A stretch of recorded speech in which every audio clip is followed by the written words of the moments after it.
Okay, the thing you knew that we were going to end with is the rules. I'm Dr. Kate Walker, and I'm talking about 5 things every level 1 supervisor needs to know. And the most important thing every supervisor needs to keep track of are the rules. Folks, there are so many changes, not just this year, every year. And if you're dual licensed, you have to keep track of 2 sets of licensing laws.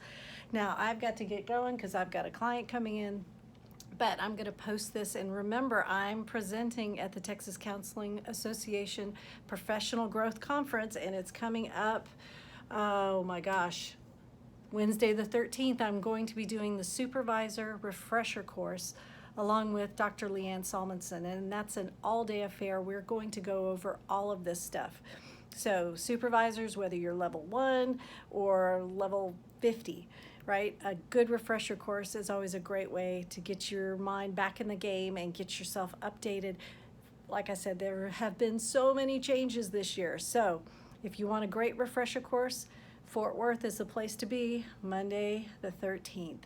I look forward to seeing everyone. Again, this is Dr. Kate Walker with the 5 things every level 1 supervisor needs to know, the rules. All right, bye.